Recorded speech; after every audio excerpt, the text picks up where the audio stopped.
Welcome back to the channel, guys. This one is parents discovered their son is a wanted killer.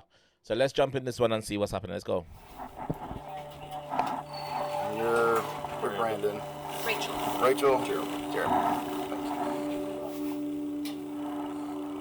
This is 21-year-old Brandon Risner, standing alongside his two parents. For the last 6 hours, Brandon has been on the run from police after brutally killing his best friend. Wow. Keep going. You jumped the fence. Head back towards Collinwood. And as Brandon's parents learn their son is an alleged killer, all they can do is pray as they patiently wait for their son's fate. Rachel, Jeremy, y'all can have a seat out here. Would you like to talk in private?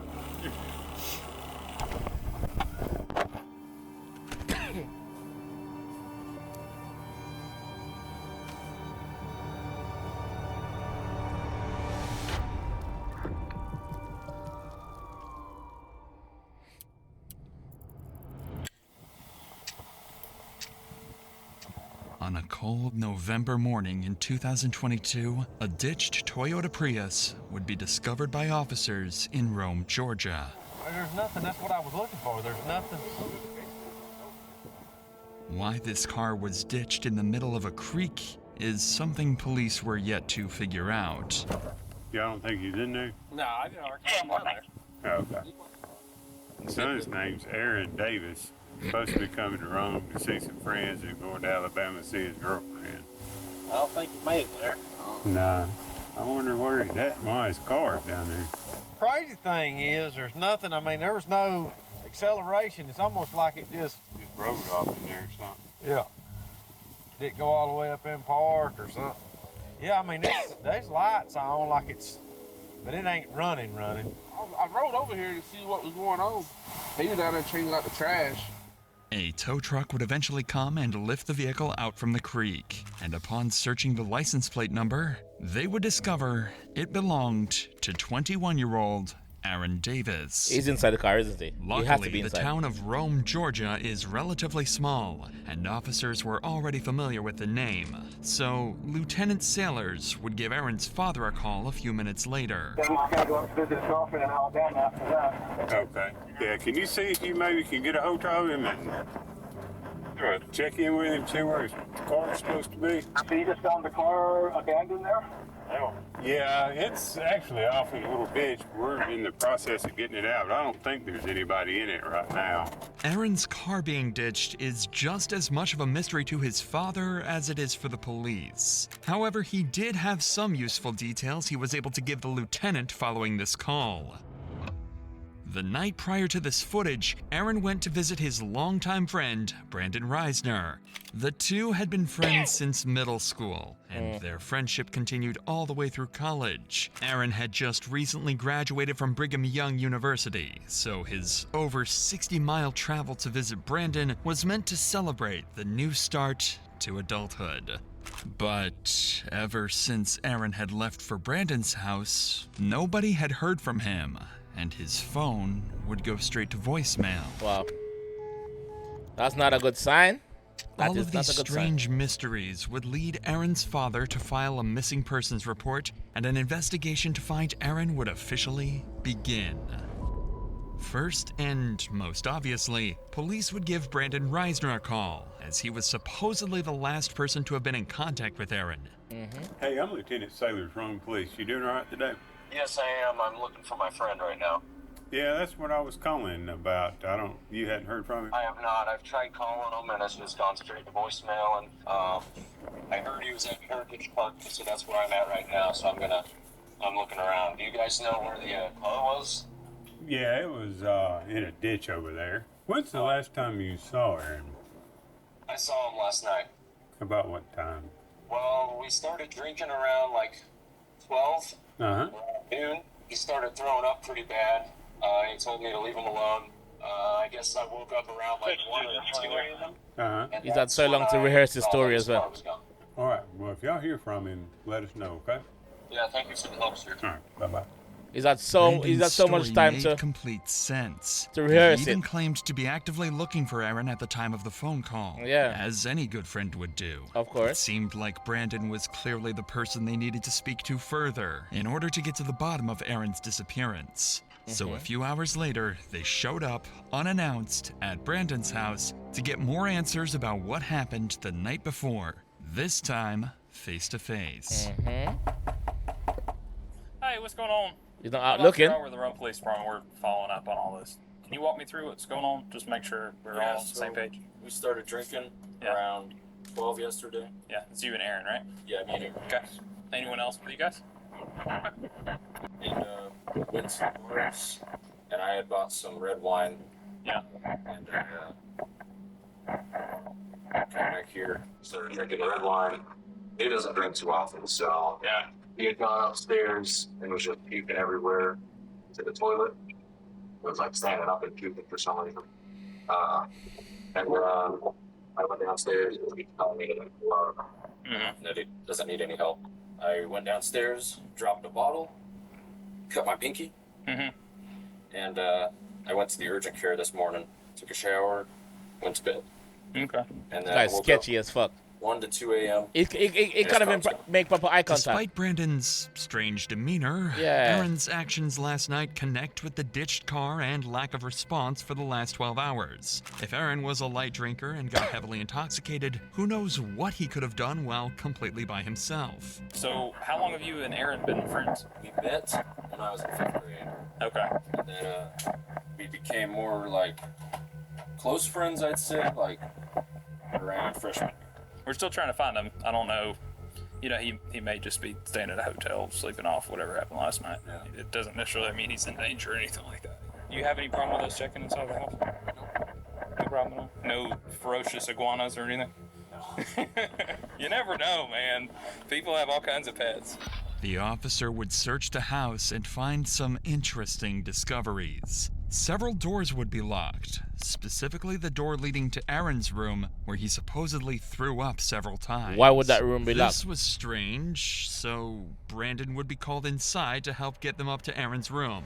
Do you mind coming in here with me so you can just show me where I'm going and all that? Yeah. Just makes it a Why little would bit your friend's easier. door be locked Bathroom if that's is where up the last there place that he was? Up checking in. I got you. All Oh, Lord. Is that what's in the laundry right now, I guess? Okay.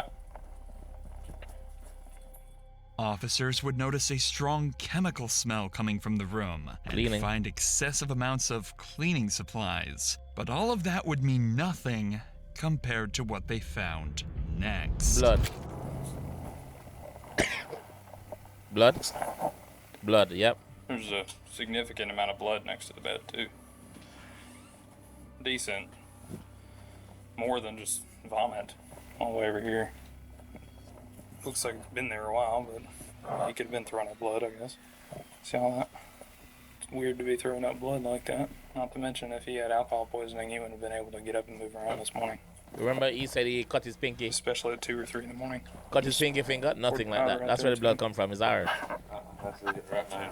The cops are starting to find the whole scenario awfully suspicious. The odd story from Brandon, the puddles of blood in Aaron's room, the hundreds of dollars worth of cleaning supplies. Wow. It seems as though Brandon sensed the officer's suspicion arising as well, as when Aaron's room was being searched, he decided to do this. You run away?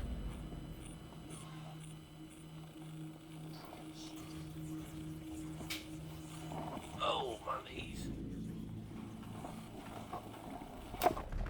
He's running. Fucking idiot. Fucking idiot.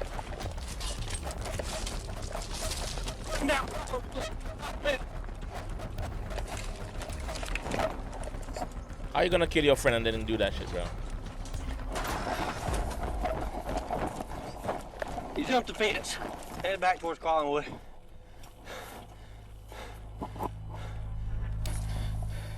Somewhere between LaPorte and East 9, gotta be in these houses. Go up to the house, get in the backyard. Okay. Possible 1043 suspect.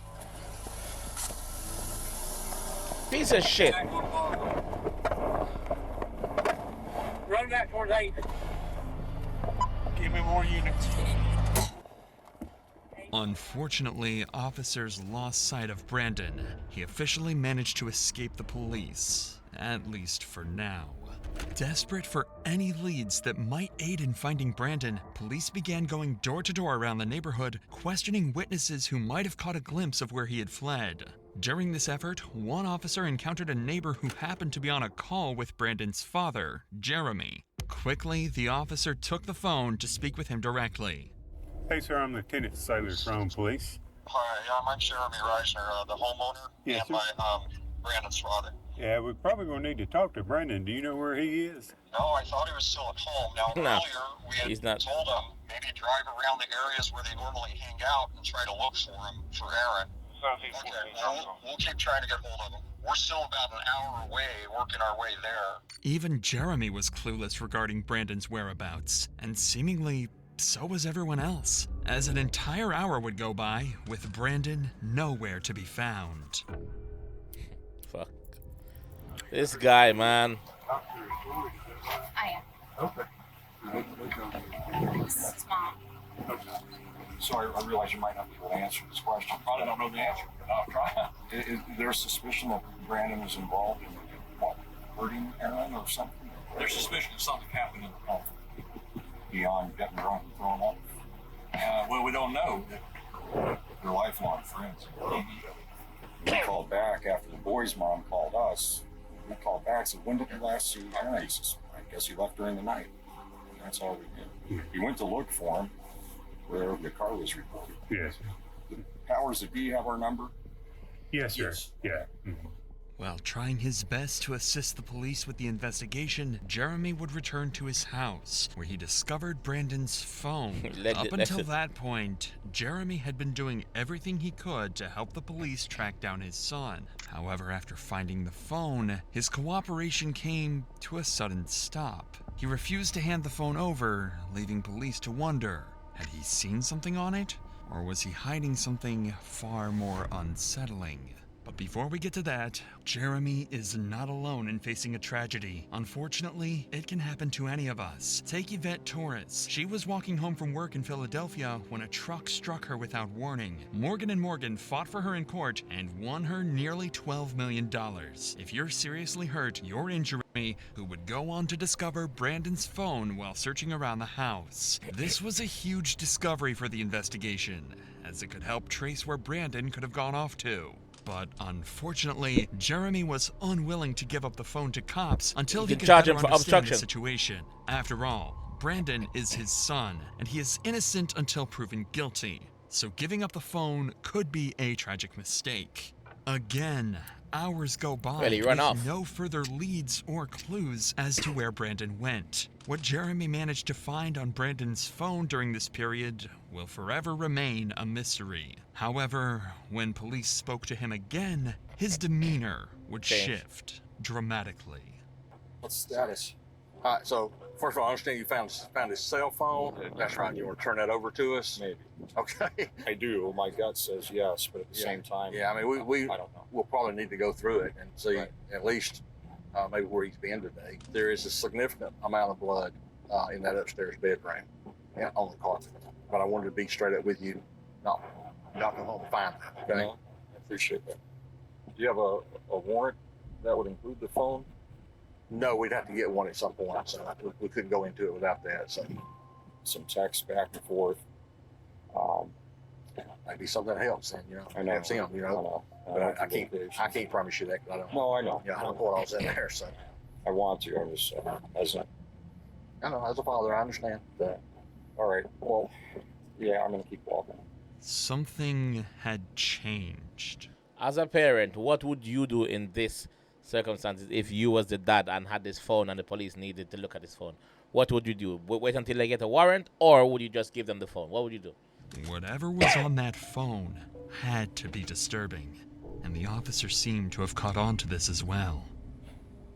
Because he doesn't know what's going on. But he seemed a little shocked that we're at his house. You know, he seemed respectful in the sense that he was okay with us being at his house and doing what we needed to do. I couldn't really get a feel for him. He may just be covering for his kid. He's got to be. Him having the phone and not being shattered tells me that his son handed it to him. So he found the phone, tells us that he found the phone, but doesn't want to give it to us without a search warrant. Text messages not there. Probably. He was telling Randy that there were texts in there about him asking for if anyone had seen Aaron. I wonder if those texts were sent since we've been here, though. These officers were spot on with their theory. On the phone, Brandon would leave an array of horrifying notes, such as, his scream became a gargle as he swallowed his tongue. I like dark places where my mind melts. It feels so good and I feel so cool. My brain's a waterfall running out of my nose like drool. I can turn myself on in the blink of an eye. They notified me as the smartest man alive. Additionally, he would leave a to-do list following the murder of Aaron. 1. Schedule last 3 songs. This was in reference to his YouTube channel where he would post his music. 2. Vacuum. 3. Laundry. 4. Shower in my shower. 5. Take bath. Tomorrow. 1. Text Rachel that Aaron threw up horribly. I think there was some blood in it. 2. I woke up and he was gone. Whether or not these exact messages were what alarmed Jeremy is unknown. But something on that phone made it clear to him that Brandon had killed Aaron. And just an hour later, Jeremy would call police, detailing that he was with Brandon and that he was willing to surrender and turn himself in. So 25 minutes later, Brandon and his parents would arrive at the station. You're with Brandon. Rachel. Jeremy. Thank you.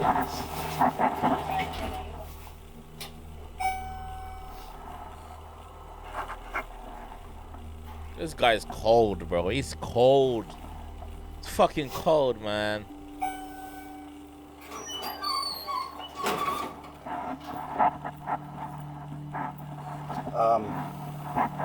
Rachel, Jeremy, if y'all can have a seat out here, I'm gonna take him back there. Go back on this side. And we'll talk, man. Would you like to talk in private? I think it's private. It's gonna be recorded. Okay. I'll be right back out with you, okay?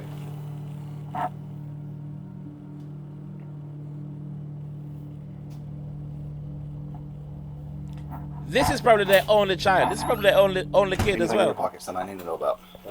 Wallet and keys. That goes real quick. Anything else? No. Sorry about that. Go ahead and have a seat.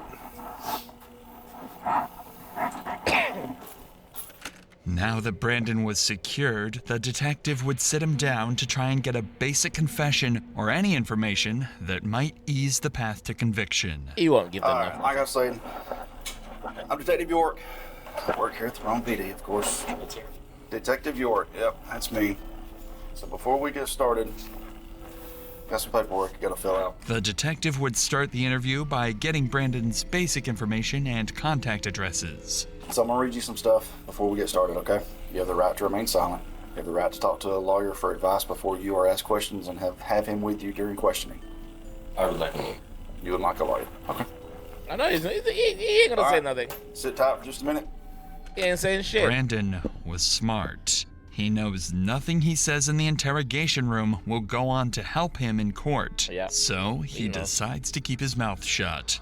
He knows. While this is unfortunate for the detective, Brandon's parents are more than willing to have a discussion with him. So instead, he turns his attention over to them to try and get the information that he's looking for.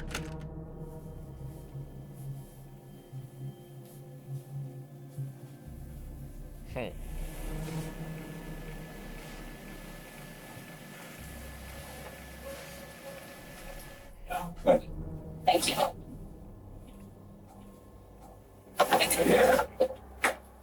There's a lot going on right now. Anything that we can do for y'all right now. Need you back in pocket. I can take you out. Try to show you. I can try to show you. You can try to show us The general area, yeah. Okay. There's an old cemetery. Up the hill. You turn left. Trendle, something like Trendle. Okay. We can show you all that. This statement from Jeremy was crucial information to track down Aaron's body. Wow. But as valuable as this information is, The detective recognized the importance of capitalizing on the opportunity to gather as much from Jeremy as possible while he remained cooperative. With this in mind, he shifted his focus to delving deeper into Brandon's personal life before turning to search for the body. Brandon had brought home from college because he was having anxiety attacks, he was having suicidal thoughts, he was having visions. Brought him home to make it safe. I get his medications right. Got a call from Brandon this morning at 9 or 10. He was asking about one thing out falling. So they had a drink. He didn't want Dad finding out that there was vomit upstairs in the carpet. That's all we did. And then an hour or two goes by. And boy's mom calls us. Or I called Brandon back like immediately after getting murder. So, do you know where Aaron is? He says, no. Together around 5. And we were told that Aaron had run away. Ran from the police. Aaron's body is luckily there. He's mentally unstable. He has Tourette's since he was a kid, diagnosed as a kid. And with that comes OCD, and people say they have OCD all the time. They don't understand. And so they live with that.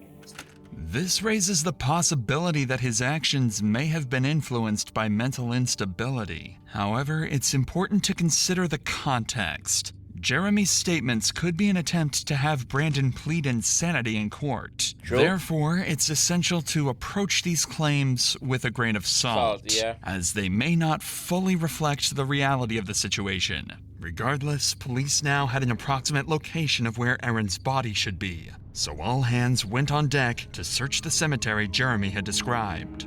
Buried him already in the cemetery? Aaron was found buried in the cemetery, behind a secluded area in the back of the property. Even worse was that his body was wrapped inside the very sheets he slept on in Brandon's house. The speculation had come to an end. Brandon Risner was a cold-blooded murderer. Very, very, very Right cold. after this discovery, Brandon was placed under arrest for the murder of Aaron Davis and transported to the local prison.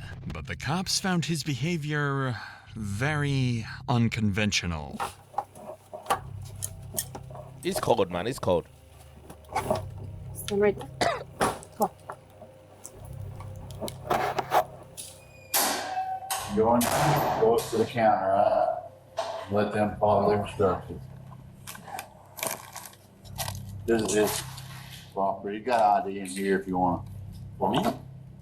No, we're talking to you. Oh. You got your ID in there. Oh, yeah.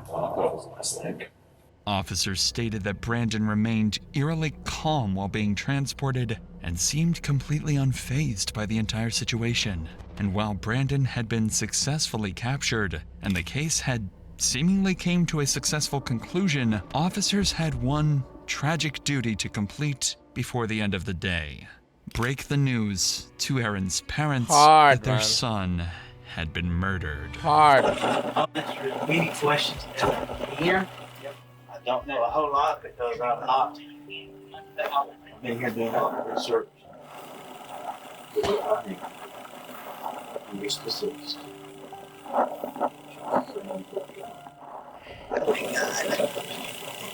As a parent, that is the worst possible news any parent could get. Any parent, bro. Why would he do that?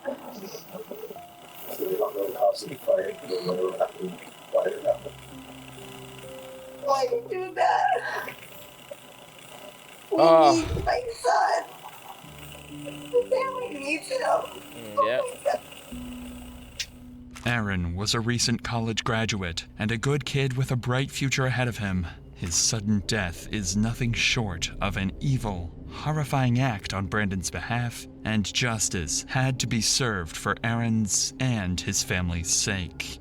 That justice would come inside the courtroom. On July 18th, 2024, Brandon was left with little to no defense for his crimes, and his plea to claim mental insanity was quickly ruled out. And I have come to the conclusion that... He looks different there, doesn't he? He looks different. He put on weight. he cut his hair. Like, it's Justice different. requires that Mr. Risner be sentenced on count 1 to imprisonment for life without parole. And that's what I'm going to do. He was sentenced to life in prison without the possibility of parole after pleading guilty to the murder and mutilation of Aaron Davis. Well, why did you do it though? Like, I don't get why. Why did he do it? What was the reason behind it? Why would you kill your best friend? Why would you kill your friend for? I don't know. People are sick, bro. Condolences to Aaron's family, man. R.I.P. to Aaron. This is just a sad story. Like I said, this is one of the worst news any parent could get about their child being deceased.